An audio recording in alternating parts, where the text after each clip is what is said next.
Speaker साहब, मेरा कोई किसी से लड़ाई नहीं है। मैं पहले दिन से जब यहाँ आया हूँ, तकरीर नहीं करने दी मुझे।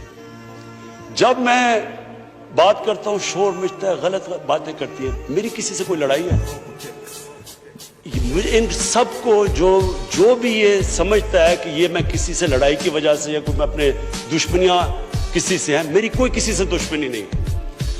मैं आज आपके सामने कह रहा हूं कि अगर पाकिस्तान के अंदर, हमारे मुल्क में अगर सही माने में अकाउंटेबिलिटी प्रोसेस ना चला, हम किसी सूरत इतना पैसा नहीं इकट्ठा कर सकते अपने बच्चों को तालीम देने के लिए, सेहत, उनके इलाज करने के लिए, अस्पताल ठीक करने के लिए।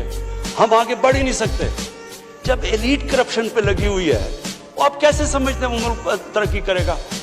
हम जब आप किसी के ऊपर केस होता है, वो कहते हैं जी पॉलिटिकल विक्टिमाइजेशन है। मुझे ये बताएं कि मेरे ऊपर पॉलिटिकल विक्टिमाइजेशन नहीं थी जब इन्होंने मेरे ऊपर 2002 का फ्लैट डिक्लेयर हुआ, मुझे इन्होंने सुप्रीम कोर्ट में 6 केसेस कर दिए। मेरे इलेक्शन कमीशन के अंदर मुझे सुप्रीम कोर्ट में 2 केसेस किए। क्या मैंने कहा कि कभी मैंने कहा विक्टिमाइजेशन है? मैं जवाब देता हूं। मैं जब वो फ्लैट लिया था, मैं सारी दुनिया जानती है मैं इंटरनेशनल क्रिकेटर था, मैं तो जवाब दे ही नहीं था। मेरे पास तो कोई पब्लिक ऑफिस नहीं था। उसके बावजूद 10 महीने में स्पीकर साहब, जो मेरे से सुप्रीम कोर्ट ने जवाब मांगे मैंने दिए। 40 साल पुराने कॉन्ट्रैक्ट दिए, मॉर्गेजेस दिखाए, किधर से पैसा आया, मॉर्गेज में कितना गया, कब वो मॉर्गेज दिया, फ्लैट कब बिका, बीवी से जो पैसे लिए हुए थे यहां जमीन लेने के लिए। आपको पता है सुप्रीम कोर्ट ने मेरे से पूछा कि जनाब आप बताएं, साबित करें कि आपने बीवी को पैसे वापस किए थे। वो बीवी ने ईमेल दे रही है कि हाँ इसने पैसे वापस किए थे। उन्होंने कहा नहीं सबूत दो।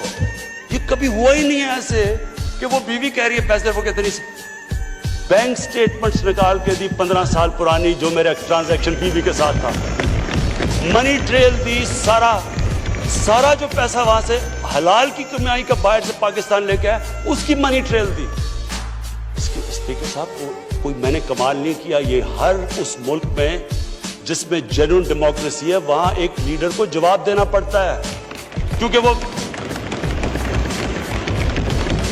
अमानतदार होता है, वो पब्लिक के पैसे का अमानतदार होता है। ये कोई विक्टिमाइजेशन नहीं है। और ये जो नैब है, ये हमने तो नहीं नैब बनाई, एक आदमी हमने भर्ती नहीं करवाया। नैब तो पुरानी है, 90% केसेस भी पुराने हैं, लेकिन गालियां हर रोज मुझे पड़ती हैं कि जनाब देखें इमरान खान ने ये कर दिया, वो कर दिया। लेकिन स्पीकर साहब, मैं चाहता हूं कि हमारी पार्लियामेंट चले, मैं चाहता हूं कि डिबेट हो सही, क्योंकि डिबेट के बगैर आइडियाज तराशे नहीं जाते। डिबेट सबसे इंपॉर्टेंट चीज डेमोक्रेसी की अकाउंटेबिलिटी और मेरिट के बाद तीसरी चीज है, वो डिबेट होती है। यहाँ डिबेट ही नहीं हो सकती। जब बात करो वो शुरू हो जाते हैं कि जी वो नैब न्याजी नेक्सस या कभी कुछ शुरू हो जाते हैं। यानी इस तरह तो बोल देखे ना स्पीकर साहब, मैंने तो नहीं नैब बनाई। पॉइंट ये है कि क्या फंडामेंटल प्रिंसिपल ये है, क्या हमारे जो इक़्तिदार में लोग रहते हैं वो जवाब देना चाहते हैं अपनी वेल्थ का या नहीं देना चाहते? और अगर वो नहीं देना चाहते तो बाकी क्यों देंगे? आप जो कल्चर होता है वो ऊपर से सेट होता है। वो कहते हैं fish rots from the top.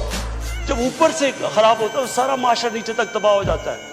Corruption का स्पीकर साहब नंबर 1 प्रॉब्लम ये होता है कि मुल्क में जो पैसा ह्यूमन डेवलपमेंट में जाना होता है वो लोगों की जेबों में चला जाता है। नंबर 2 प्रॉब्लम ये होता है क्योंकि चोरी का पैसा होता है वो मुल्क में नहीं आप रख सकते, वो आपको मुल्क से बाहर भेजना पड़ता है।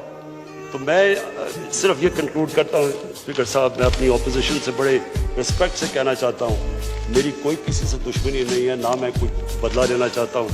मैं सिर्फ ये बिलीव करता हूँ कि हमारा मुल्क, अल्लाह ने इसको इतनी नेमतें दी हैं, अल्लाह ने इससे क्या क्या चीज़ें नहीं हमें दी, लेकिन जब तक इस मुल्क के अंदर रूल ऑफ लॉ मीन्स कि everyone is equal in front of law, जब तक रूल ऑफ लॉ और लीडरशिप की अकाउंटेबिलिटी नहीं होगी, हम भी वही सारे बनाना रिपब्लिक्स की तरह एक समुंदर होगा गरीबों का और थोड़े से अमीर लोग होंगे। शुक्रिया।